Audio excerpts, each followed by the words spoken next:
Police character అనగానే first ఇలాంటి ఒక మూవీ ఇంటర్వెల్ దాటి క్లైమాక్స్ లో ఎప్పుడో పోలీస్ అని చూపించేది ఇలాంటి సినిమా ఎప్పుడు చూడలేం మనము.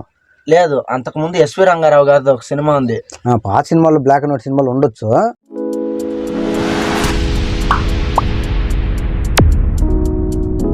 ఈరోజు మనం సూపర్ స్టార్ మహేష్ బాబు నటించిన పోకిరి మూవీ విషయాల గురించి డిస్కషన్ చేసుకుంటున్నాం. ఈ పోకిరి మూవీ పూరి జగన్నాథ్ గారు ఫస్ట్ పవన్ కళ్యాణ్ గారికి చెప్పినట్ట. సరే, పవన్ కళ్యాణ్ గారికి నచ్చిందంట, కానీ ఎందుకో సినిమా చేయలే. అది డేట్స్ కుదరక చేయలేదు, లేకపోతే ఆయనకి మళ్ళీ వద్దనుకోవడో తెలియదు. ఫస్ట్ పవన్ కళ్యాణ్ ఆయనకి పూరి జగన్నాథ్ గారికి ఏ కథ రాసినా పవన్ కళ్యాణ్ గారికి చెప్పడం అలవాటు. అంతకుముందు ఈడియట్, అమ్మానాన్న తమిళమ్మాయి, ఇప్పుడు పోకిరి అన్ని కూడా బద్రీ తర్వాత మళ్ళీ వాళ్ళకి ఎన్నో రోజులకి రాంబాబు అని ఒక సినిమా వచ్చింది. సో పోకిరి గురించి చెప్పాలంటే పూరి జగన్నాథ్ గారు డైరెక్షన్ అండ్ ప్రొడ్యూసర్, మణిశర్మ గారు మ్యూజిక్. దీంట్లో ఇంకా నాజర్ గారు, ఆశీష్ విద్యార్థి గారు, ప్రకాష్ రాజు గారు, సుబ్బరాజు గారు, సత్యప్రకాష్ వీళ్ళందరూ కూడా ముఖ్యమైన క్యారెక్టర్లు చేసిండ్రు. సినిమా ఎంత పెద్ద హిట్ అంటే తెలుగు సినిమా ఇండస్ట్రీలో ఒక పెద్ద హిట్.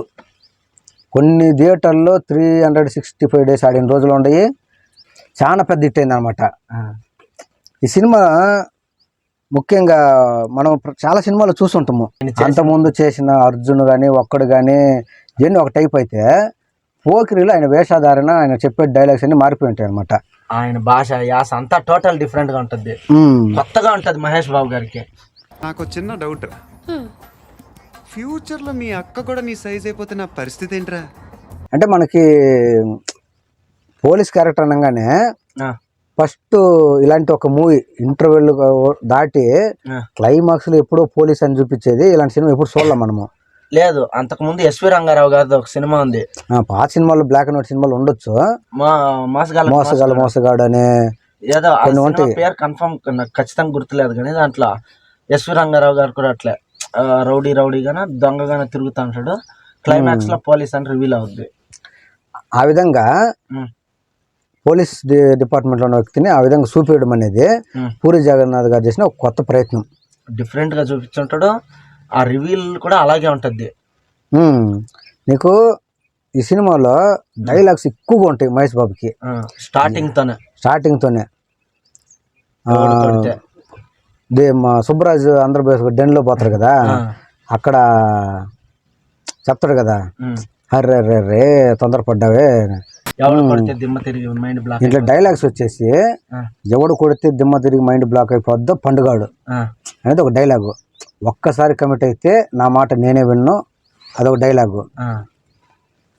ఆశీష్ విద్యార్థి దగ్గర కొట్టే ఒక డైలాగు, మీ నాన్న కండం వాడాల్సి, మీ నాన్న అనవసరంగా పుట్టేవారా, మీ నాన్న కండం వాడాల్సిందిరా అనేసి ఒక డైలాగు. అది టీవీలో వేసినప్పుడు మ్యూట్ అవుతుంది వాయిస్. ప్రకాష్ రాజ్ దగ్గర పోయి ఒకరు తాగమంటే తాగను, నాకు ఇష్టమైతే నేను తాగుతాను. హైలైట్ యాక్టింగ్ అన్నాడా ప్రకాష్ రాజ్ యాక్టింగ్ లో తోపులే. ఆయన అరెస్ట్ చేసినప్పుడు కోడి ఏమో చెప్తాడు, కోడి గురించి డైలాగ్ చెప్తాడు చూడు, నువ్వు కోడిని కోస్తావు, నేను మనిషిని కోస్తా, రెండిటికి పెద్ద తేడా ఏం లేదు, తేడా లేదు, రెండు నాకు ఒకటే. అదే సాయి చేసింది వచ్చేసి, రే వీడికి నీళ్లు పెట్టండి, తిండి పెట్టండి, కానీ నిద్ర బాగా దాంట్లో.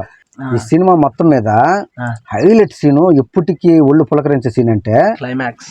నాజరు తన కొడుకు పోలీస్ అని చెప్పేది కూడా ఆ యూనిఫామ్ లో అలా బయటకు వచ్చినప్పుడు ఆ గ్రూప్ లో చూపించినప్పుడు పెద్దగా అనిపించదు, కానీ నాజర్ చచ్చిపోయినప్పుడు కార్లో వచ్చి కార్ డోర్ ఓపెన్ చేసుకుని దిగి పరిగెత్తేటప్పుడు బ్యాక్గ్రౌండ్ లో మ్యూజిక్ వస్తుంది చూస్తున్నా, అస్సలు ఒళ్ళు పులకరించిపోద్ది. పూరి జగన్నాథ్ గారు రెండు విధాలుగా చేస్తుంటారు అనమాట. ఒకటి విలన్ల కోసం, ఒకటి అక్కడి నుంచి దాటుకుని వరండాలో వచ్చేటప్పుడు ఇలైనా కనిపిస్తుంది, ఒకటి ఆశ్చర్యపోతారు అనమాట. ఆ సీన్ ఎన్నిసార్లు చూసినా ఒళ్ళు పులకరిస్తుంది, గూస్ బంప్స్ వస్తూనే ఉంటాయి. ఆ తర్వాత మళ్ళీ ఇంకా కాల్చి దాన సంస్కారాలు అవి చేసిన తర్వాత ఆశీష్ విద్యార్థిని నీతో రాయలా, నీతో పని ఉందంటే పరిగెత్తుకుంటూ వస్తున్నాడు, ఎక్కడ ఉన్నాడు, ఎవరు సార్ పట పట పటమని వచ్చి యూనిఫామ్ వేసుకున్నందుకు ఒక్క రోజు నా డ్యూటీ చేరనా, ఎక్కడ ఉన్నాడు కనుక్కో అని చెప్పేసి ఒక చిన్న గ్లాస్ పీస్తే అట్లా గొంతుకు వచ్చేస్తాడు అనమాట. సినిమా అంతా కూడా ఎటకారంగానే ఉంటుంది, మాట్లాడే విధానము, ఆయన వేసుకున్న బట్టలు అవన్నీ కూడా. కాస్ట్యూమ్స్ కూడా డిజైన్ చేసింది అదే ఫస్ట్ డిజైన్. కాస్ట్యూమ్స్ డిజైన్ చేసింది లోపల ఉంటది, షర్ట్ బయట ఉంటది. వాళ్ళ వైఫ్ నమ్రత శరత్ గారు మేడం ఆయన డిజైన్ చేసింది అనమాట ఈ సీన్ లో. కూడా వన్ ఆఫ్ ది ప్రొడ్యూసర్ అనుకుంటా సినిమాకి. ఇందిరా ప్రొడక్షన్స్ కూడా కలిసింది కదా దాంట్లో. One of the producer. అది విజయన్ గారు ఒక ఇంటర్వ్యూలో చెప్పిండు, ఈ సినిమా అంత పెద్ద హిట్ అవ్వడానికి ఇలాంటి కాస్ట్యూమ్స్ ఎన్ని పెట్టడానికి కూడా నమ్రత మేడం గారు కూడా ఒక కారణము అని ఆయన చెప్పిండు. Vijayan fight master. ఎట్లుంటదంటే సినిమా మనం ఎప్పుడైనా తాత్కాలికంగా మాట్లాడుకుంటే ఎట్లుంటది అట్లుంటది. ఫ్యామిలీ మొత్తం ఉప్మా తిని బతికేస్తున్నారు అని అనేసి ఆ పిల్లడు కూడా ఇప్పుడు చాలా పెద్దోడు అయిపోయిండు భరత్. మొన్న లాస్ట్ సినిమా ఏదో ఏబిసిడి అల్లు సిరీస్తో. ఓకే, అట్లా క్లైమాక్స్ బాగుంటుంది, ఆశీష్ విద్యార్థితో ఉండే ఫైట్ బాగుంటుంది, తర్వాత ఫైట్ ముసిగేసి కొడతారు కదా అది బాగుంటుంది. ఫుట్బాల్ గ్రౌండ్ లో అదొకటి ఉంటుంది, ఫుట్బాల్ గ్రౌండ్ అదే ఫుట్బాల్ ఆడేటప్పుడు పోయి నీకు గన్ను దొరికితే తెచ్చిచ్చిన నా శృతి అనే అమ్మాయికి దొరికిందంట కదా, నాకు తెచ్చలేదంటే అప్పుడు నా జేబులో ఉన్న బుల్లెట్లు చూపిస్తాడు, నువ్వు వాడితే గవర్నమెంట్కి లెక్క చెప్పాలి, నేను వాడితే ఊరికి లెక్కలు చెప్పాల్సిన అవసరం లేదనేసి. అప్పుడు గన్ను నాదే, శృతి నాదే, గన్ను నాదే, ఫైల్ చేస్తున్నా అంటే కదా పద్మావతి హ్యాపీనా అని చెప్పి పోతా ఉంటే మా నవ్వు వస్తుంది అనమాట అందరికి. మీ నాన్న నిరోధ గోల్కొండ ఫైట్ అన్నిటికంటే ఇంకొక పెద్ద హైలైట్ ఉంటుంది ఇంట్లో. సత్యప్రకాష్ వీళ్ళందరూ కూర్చొని మాట్లాడతారు చూసినవా, జీవి, సత్యప్రకాష్, సుబ్బరాజు వీళ్ళందరూ కూర్చొని మాట్లాడుతుంటారు. బై ఆలీబాయ్ ఎవరో నాకు కూడా తెలీదు, బయట పోయి అంటుంటే అన్నయ్య మొత్తం 10 మంది ఉన్నారు, వేసేస్తే ఇంటికి వెళ్ళిపోవచ్చు అని చాలా సింపుల్గా అంటాడు అనమాట. ఏం అసలు ఏ అని చెప్పేసి నిన్న కాక మొన్న వచ్చి ఏంట్రా అని చెప్పేసి జీవి పోయి సట్టు పట్టుకుని లాగితే నేను కరెక్ట్గా ఉన్నా, నువ్వు చెప్పు వేద్దామా వద్దా అనేసి కామెడీగా మాట్లాడుతుంటాడు. చూస్తే ఫైట్ జరగద్ది చంపేస్తాడని అనుకోరు, తర్వాత చూస్తే గన్ను తీసుకొని టక్కుని కాల్చేసి ఒక డైలాగ్ చెప్తాడనమాట, ఎప్పుడు వచ్చామన్నది కదన్నయ్య, బుల్లెట్ దిగిందా లేదనేసి. అది మనం క్యాజువల్గా మాట్లాడుకుంటాం, పెద్దగా రాసినట్టు అనిపించదు, మామూలుగా మాట్లాడుకున్నట్టు అనిపిస్తుంది అనమాట, ప్రత్యేక థింక్ చేసి రాసినట్టుగా అనిపించదు. అదైందా. తర్వాత ఆలీబాయి ప్రకాశ్ రాజ్ ఇంట్రడక్షను బాగుంటుంది. ఇంకా ఇటుపక్క కామెడీగా చెప్పుకోవాలంటే కామెడీ సపరేట్ ట్రాక్, అలీగర్ది బ్రహ్మానందము వేణుమాధం వాళ్ళది సపరేట్ ట్రాక్, ఆ మ్యూజిక్ కూడా బాగుంటుంది అది. ఇంకా గోల్కొండ ఫైట్ హైలైట్ గా ఉంటుంది, మెయిన్ ఉపయోగించే ఒక సీన్ ఉంటుంది మెట్రో ట్రైన్ లో, మాస్టర్ భరత్ ఇలియానా అనే విలన్స్ వచ్చినప్పుడు ఒక మొబైల్ నెంబర్ నొక్కి పెట్టుకుంటాడు, మేము పలానా స్టేషన్ లో ఉన్నాము, నెక్స్ట్ స్టేషన్ ఇలాంటిది వస్తుంది అని వీళ్ళతో మాట్లాడినట్టే ఇండైరెక్ట్ గా మహేష్ బాబుకి అడ్రస్ చెప్తాడు, అది బాగుంటుంది. సడన్ మహేష్ బాబు వచ్చి వాళ్ళతో ఫైట్ చేసే విధానము, ఆ తర్వాత అక్కడ స్టార్ట్ అయ్యే ఒక సాంగ్ ఉంటుంది అన్నమాట, చూడొద్దంటున్నా చూస్తూనే ఉంటానే, కార్తీక్ పాడిన సాంగ్ అది. మహేష్ బాబు దాంట్లో లుంగి కట్టుకుని డాన్స్ చేసేది అంతా కూడా బాగుంటుంది, మాస్ గా ఉంటుంది ఆ సాంగ్, అది బాగుంటుంది. దీంట్లో అర్థం కాని పాట ఒకే ఒకటి, డోలు డోలు జర జర అని ఉంటుంది చూసినా, ఆ సాంగ్ పెద్దగా, కానీ అది మనీష్ శర్మ గారికి చాలా ఇష్టం అంట ఆ సాంగ్.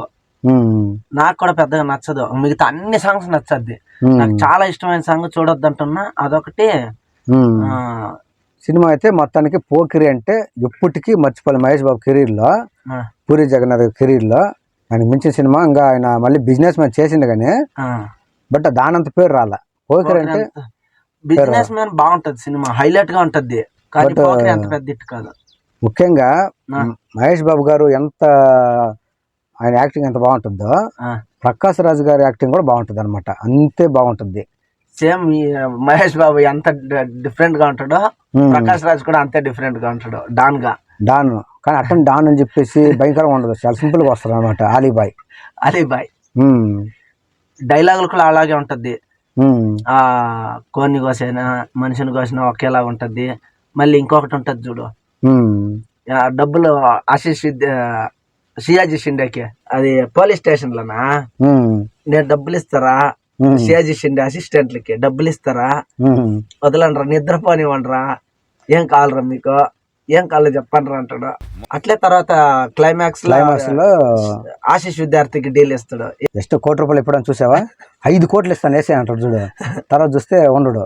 ఆ, తర్వాత మహేష్ బాబు తెలిసి ఆ, ముళ్ళుతోనే తీయాలంటారు, కానీ ఈ ముళ్ళు తీసింది కదా అనుకుంటే ఆ ముళ్ళు కూడా గుచ్చుకుంటుంది ఆ, అని చెప్పేసి బేరం కుదరలేదు కదా అని చెప్పేసి పక్కన ఆశీష్ విద్యార్థిని కూడా కాల్ చేస్తారు అనమాట. ఆ. ఆ తర్వాత సినిమా అయిపోద్ది మొత్తానికి. మెయిన్ ఎన్నిసార్లు చూసినా బోర్ కొట్టండి ఉమ్, క్లైమాక్స్. ఉమ్, క్లైమాక్స్ ప్రతిసారి గూస్ బంప్స్ వస్తుంటది. ఉమ్, సినిమాకి ఇంకొక పెద్ద ప్లస్ పాయింట్ ఏదైనా ఉందంటే మణిశర్మ గారి మ్యూజిక్ ఉమ్, చాలా హైలైట్ గా ఉంటది, చాలా బాగుంటది సాంగ్స్. ఆ డోలు డోలు ఒక్క సాంగ్ నాకు నచ్చదు, మిగతా వాళ్ళ సంగతి నాకు తెలియదు. చూడొద్దు అంటున్నా, చూస్తూనే ఉంటాను సాంగ్ మాత్రము. నాకే చెప్పడం మర్చిపోయా, నాకు గలగల పాడుతున్న గోదావరిలా ఆ సాంగ్ చాలా బాగా నచ్చద్ది.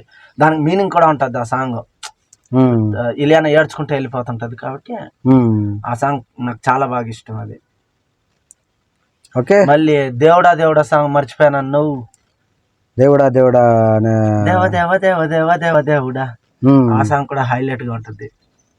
Okay friends, okay friends, Pokiri గురించి మేము చేసుకున్న ఈ డిస్కషన్ మీకు నచ్చినట్లయితే లైక్ చేయండి, షేర్ చేయండి, మా ఛానల్ సబ్స్క్రైబ్ చేసుకోవడం మాత్రం మర్చిపోవద్దు. Thank you friends. Thank you.